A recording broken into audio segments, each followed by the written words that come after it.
I swear to you, it's like 100 degrees here in my room, so I'm sorry if the birds are louder than usual because I just had to open my window completely. I'm sweating and it's only 6 a.m. It is that time again, time for a like chill, get ready with me. This time I actually have a little topic, and the topic is it has been 1 year since I started my YouTube channel, which is insane when I look at the numbers. So, my very first YouTube video went up May 18th, and yes, it is of course still online. It was a mini tutorial with the MAC Embedded Body 6-pen palette, one of their like newly designed palettes, and I was just too dumb to figure out that the YouTube Shorts only allows 1 minute, and on TikTok I am able to upload up to 30 minutes even. So the video that I did not go up as short. It went up as like regular YouTube video, but with this screen, so it is just no thank you.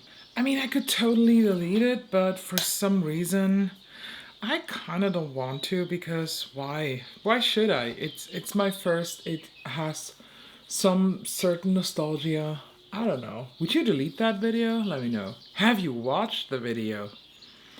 That's maybe even more interesting. And I remember that even after this very first video, I had a couple subscribers. So any of those subscribers here who subscribed because of that, let me know. That would be very interesting, but I don't think so. It was about a year ago, a little longer, that I had kind of formed this idea of going into social media again. I told that story again, but maybe a little quick thing. I used to have a very good running food blog, at least for like German content creators. In my peak times, I had about, I don't know, 10,000, something like that, followers, and I had some brand deals going on and shit, but right before we moved houses and stuff, it was quite a stressful time, and I just lost the passion for that. Not for cooking, I still love to cook as fuck, but just blogging about this, doing it on Instagram, that kind of sucked. I just looked it up, and my last post on that food blog was in the beginning of March 2023. And since that, the channel is empty and I only have 6,500 followers left, which is totally fine because I probably will not go back to food blogging. I can imagine maybe incorporating some food on Instagram every now and then here, but not as dedicated posts, more so like an Insta story thing. By the way, for my eyes, I'm today using finally dedicated this Girl Code palette. This is an all matte palette, and I do combine it with this one. 适章适章适章 Is that right? Xijang? Is that right? I don't know. But I have been asked about this palette actually because this is the Polar Day palette. This is on Look Healthy store, I don't know, like 80 or 90 euro. And it comes with all those pretty, I don't know, ethereal shimmers. So I actually ordered from that brand one or two of their newer single shadows, and I know I'm not a single shadow type, like single in the compact, but that one red on a black base, oh, need to have that. So how much has changed for me since I started social media on a semi-professional vibe, way, whatever. First of all, I am a lot poorer than I was a year ago, and that is not because of the makeup purchases. I mean, because of them too. Let's be real here. But actually, the main reason is the equipment. I was fully aware of the fact that camera and stuff is expensive, lighting is expensive, and all that shit, and it takes time, it takes good equipment, and I am a perfectionist. That means that when I am not happy with the outcome of a certain thing, I will not use it. I will not post it. I will not talk about it. I will not do it. And I am highly embarrassed for the first videos that I uploaded, not because I was not doing good in them, because of the quality. I learned so much about lenses, focal length, shutter speeds, what the difference between a telelens, is telelens the right one? You know, the one that has like up to 200 milliliters focal millimeters focal length, and a macro lens is. I learned so much, and I at the end now am using two different lenses for my stuff. And if you are into camera equipment or into photography in general, you know that when I say I'm using two different lenses, you know that I spent a fucking lot of money. The bird's too loud? I hope not, because I'm really dying here inside. And I know some people are very curious, so here are numbers. You know, I'm transparent, I'm not embarrassed for that. So the camera that I'm using is the Sony ZV-E10. It's a classic casual vlogging camera, and actually for the price that it is, this is quite a good camera. I think I paid for mine around 500 euro, but I know some shops have it for more, some for less. It always depends on, you know, other special offers or not. And in the beginning, I used the kit lens that comes within that camera, but let me tell you, if you want to start doing this stuff here, throw away the kit lens. The kit lenses are just shit. I very quickly realized that the kit lens is bullshit, so I bought another lens. I bought one from Sony because I thought, oh, if I have a Sony camera, I need to have a Sony lens. That lens was not as expensive. It was, I think, 300 euro or so. And it was the Sony 35mm f1.8 or so. Can't remember that. I don't have it anymore. I sold it now. And I filmed a couple videos with that, but I just realized that this also was not right, because when you do this, you really have to read into all that camera like language, and you very quickly realize that there is a big difference between a full format camera and an APC sensor camera. APS-C? APC? There are two different like sensors inside, chips or whatever. So, and since I do not have a full format camera, my camera has a certain crop to it. So basically the focal length that it is on the description of the lens is not the focal length that I'm getting, because with this sensor that I have, you have a certain crop. That means instead of getting, I don't know, like 35mm, it translates to 50. I think the crop is 1.8 or so, I don't know. So I realized to get a better frame, I need a different focal length, a smaller one. So I went into Sigma lenses. But not only the focal length was very important to me, it's also about the aperture. So you know that number that is mostly done with like f1.4, f2.8 and whatnot. And to explain that really quick without going into like very technical details, the smaller your aperture is, so I'm talking like 1.4, 1.8 or so, the blurrier your background gets. So I started filming with lenses that had an aperture of 2.8, and you were able to see a lot here of my background, which can be something you maybe want to have if you have a good background. I am filming in an office space of, I don't know, 8 square meters, maybe 9, something like that. It's quite a small room, and I have basically my makeup desk that I'm sitting at, and in the back here is my like normal office desk where I do my editing and where I do my university stuff. So I have a lot of things going on here in the background, so of course my goal was to have the most blurry background ever. I was also thinking of incorporating a green screen that is able to be mounted here at the top, and then I would be able to pull it down, but that would be fucking expensive. So I decided for my normal filming camera to go with the Sigma 24mm f1.4 DGDNR, and let me tell you how much this motherfucker costs: 930 euro. So that was fine. I got it and I filmed for the very first time with it, and I was blown away because that was exactly how I wanted my videos to look. I love the look. I still love the look. So to me, no need to change the camera lens anytime soon for filming. But I very, very quickly became unsatisfied with the photo results because this lens is not close enough. And I can make beautiful photos with this frame, but if I want to have close-up shots of an eye look, I would have to come very, very close to you, which is doable, but with the setup of like a camera tripod or something like that, it can be very, very tricky in such a small space. So I wanted to get a second lens just for the photos. And I read a bit into it, and then I wanted to have one with not a fixed focal length, one that I can move. So something like, I don't know, there is like 20mm to 70 or something like that, so that I can zoom in really, really intense. But my husband actually did some research with me too. I'm, by the way, just deciding what type of shade to use because they all look so different here in the pan.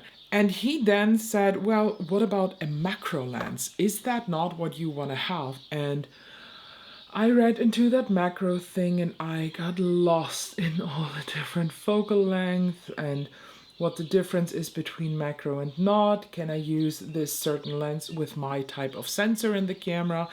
And at the end, I then went for the Sigma 105mm f2.8 DJDN macro art. And let me tell you that this lens is only 830 euro. So just let alone the filming and photo equipment without the lights, without a mic, without tripod, costs me way over 2,000 euro. But the result of me investing this money, that was worth it. Honestly, I love close-up shots of eye looks. I just love them. And I love having them with good quality. To me, I like my photos. I love how sharp they are sometimes. I'm still adjusting a bit with the editing and how to make the different, photo temperatures better working and stuff, but this is a big, big learning process. So photography and filming is much, much learning. What else made me poor in that year since I started YouTube? Well, the sound. In the beginning, I filmed with the microphone that is in the camera itself. But let me tell you, when you want to start that, don't do that. It's bullshit. Just invest in a good microphone. And I ended up with the...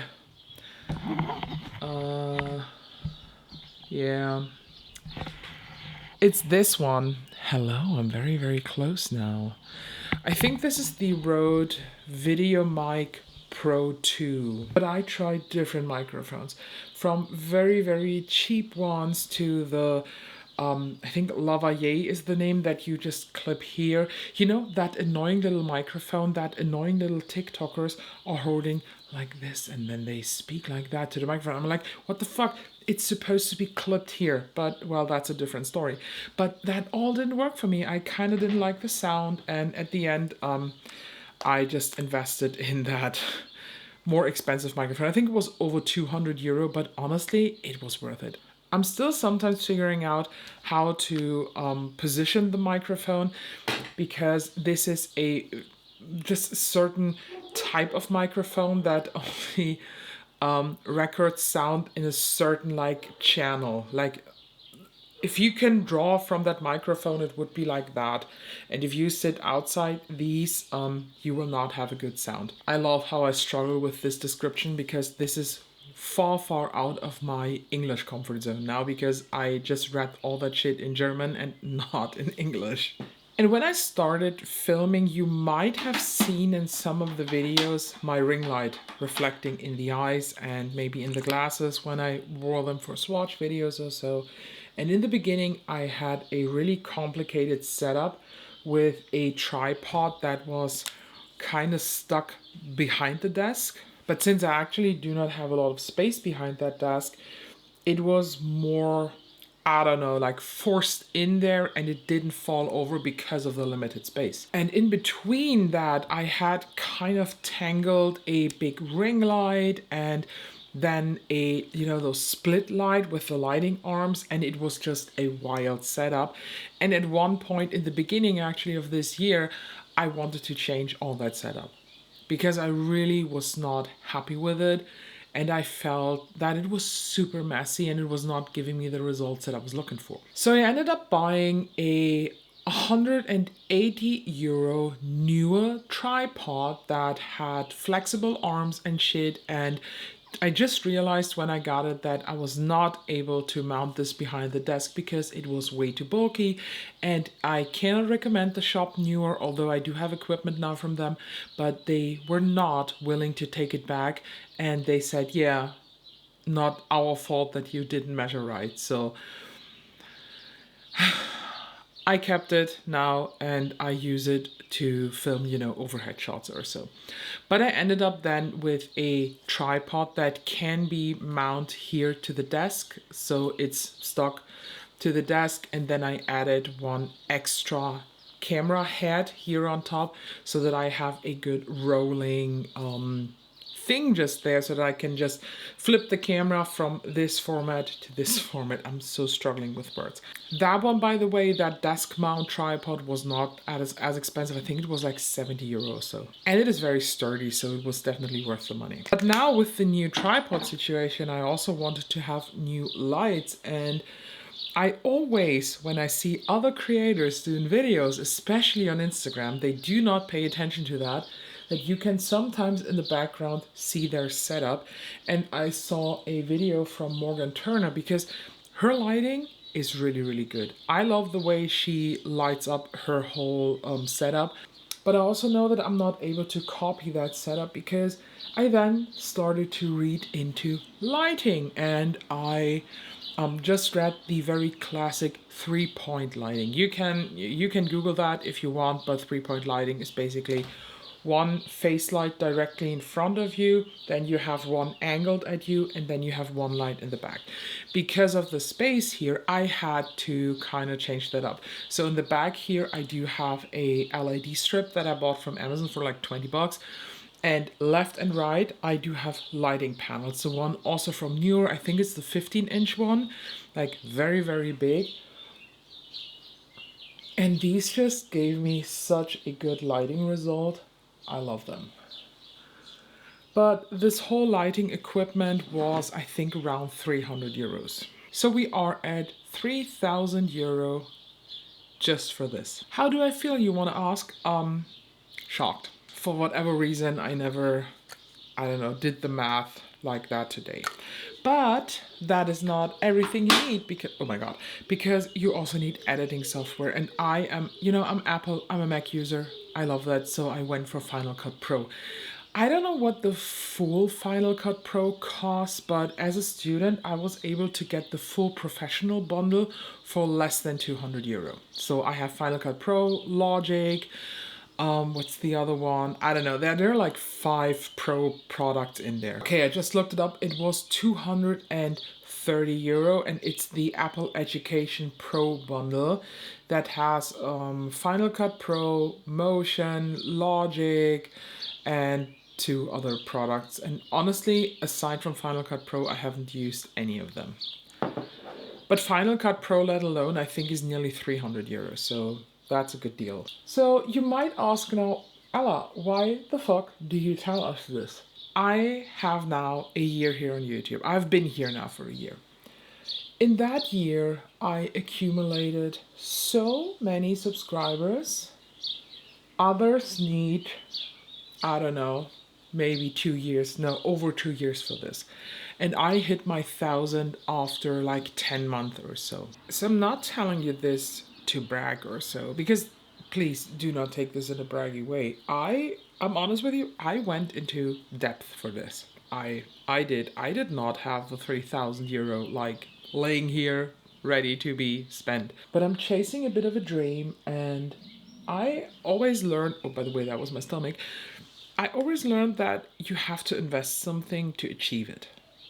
And while I am at this point far, far away from in my like bill being at zero, you know, like the expenses that I had already, I don't know, like fulfilled with the money that I earned in this social media world, I'm far away from that. But I love every single step that I went with this. I am beyond thankful for everybody who is subscribing. I am beyond thankful for everybody who's commenting. The interaction with you is just, it's overwhelming sometimes. The positivity you spread through the comments, not only towards me, but also to other people when you start discussions in the comments and you give yourself like tips to each other, that's all I want. And I'm not gonna lie, not only positive things happen on social media. I had to learn that my hurtful, very hard way in the past year too. So, for example, I can proudly tell you that I have one whole thread on the Beauty Guru Channel subreddit because I said that Sisley does not need to expand their foundation range, and I think that there are enough brands for everybody out there, and I still stand by that. I'm also currently working my way through a lot of comments because I bought the Made by Mitchell curve case lighter than light and deeper than deep, and you know, on the internet, it doesn't matter what you do, you cannot do it right. It is impossible. There are people who are criticizing the fact that I bought deeper than deep because clearly it is not for me. While I'm sitting here and being like, makeup is for everybody, I can use whatever the fuck I want, and can you please use your brain for 1 single second? And then you might see that this is also a good case to just mix in with others. But hey, that's just my thought. And as if this isn't ridiculous enough, people are also criticizing the fact that I got the lighter than light case because according to them, I am not light enough for that case. Which again, just because 1 or 2 shades do not show up does not mean that this case is not catered to light people or that I'm not pale enough. It just means that it is a freaking face palette and I truly cannot wear every single shade in a face palette. And I have the same with other face palettes too. So social media has so many bad sides, but honestly, it has so many good sides, and I do not regret any day. I do not regret anything. I also, through this community, found people that I nowadays call friends. We build friendships through makeup. We build relationships through makeup. And we are far, far away from that point where we only talk about makeup. We talk about a lot of other personal things too. And I would truly miss that, honestly, if I was not here on social media. And if you want to start your own channel, your own Instagram, please don't think that you have to spend the money that I did. This is a me thing. This is a personal standard thing. I love how people are sitting on the bed doing their videos with the phone, and let's be honest, phones these days, they are cameras. They are fucking awesome. In general, that is probably the biggest downside since I have started here, this social media thing.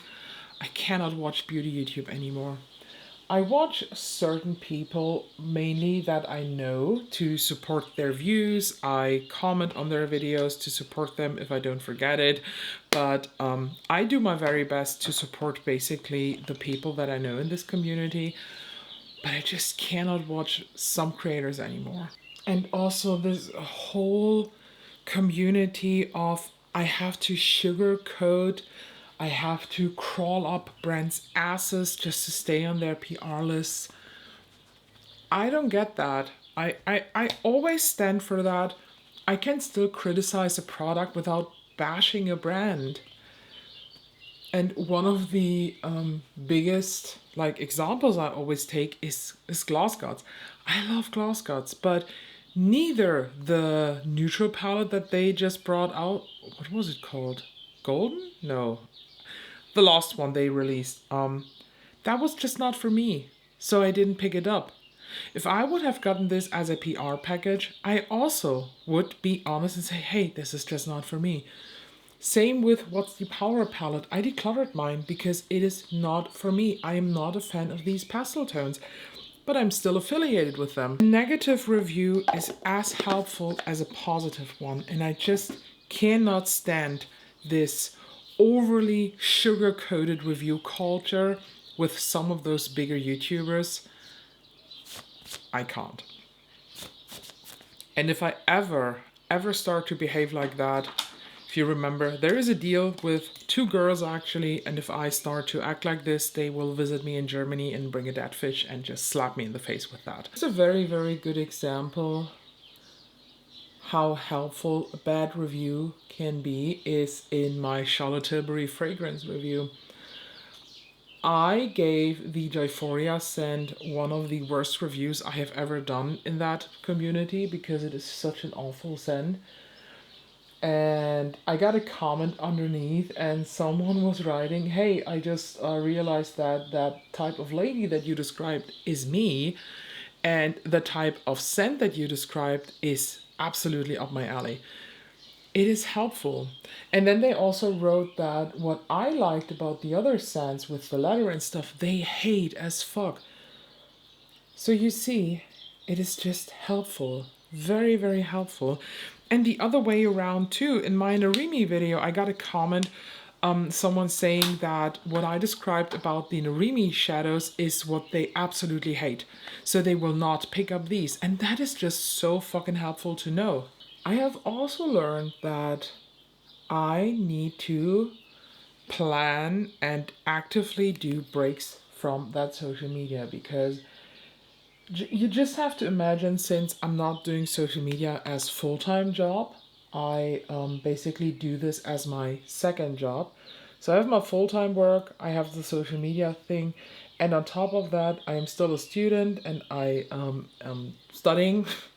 Well, that's technically the definition of a student. I had to really work on a, not like time schedule, but on a certain plan how to fit everything into my day. And for example, in case you didn't realize that, I barely answer comments on Instagram or TikTok or YouTube on the weekends. I see them, I read them, but I mainly answer them either the next Monday or Sunday evening.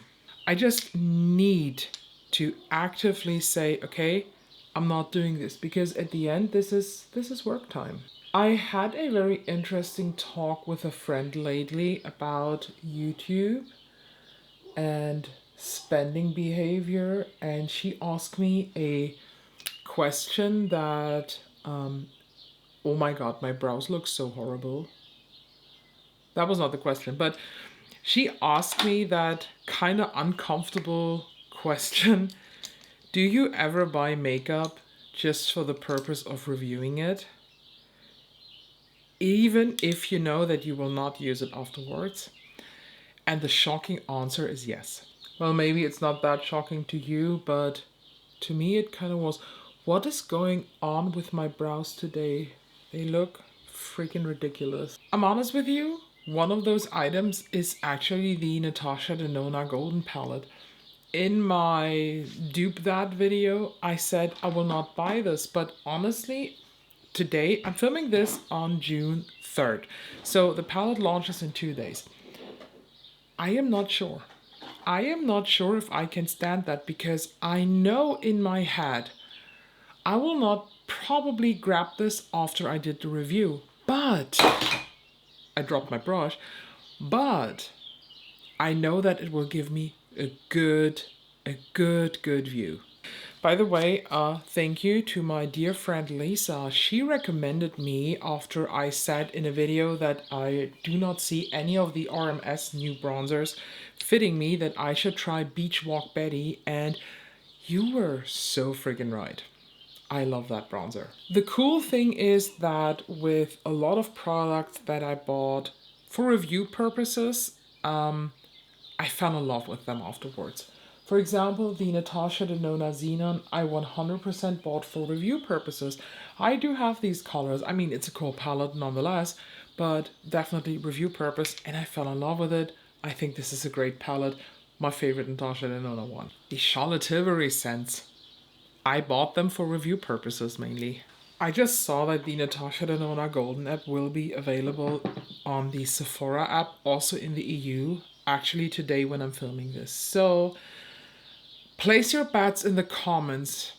Did I cave in or didn't I? It would be totally a review expense, which is okay because maybe just as tip when you start doing YouTube or you think about that, money that comes in, you 100% should store at a separate account. So I do have a separate bank account that is only for social media. So every brand where I have affiliates with, I created an extra PayPal email for that.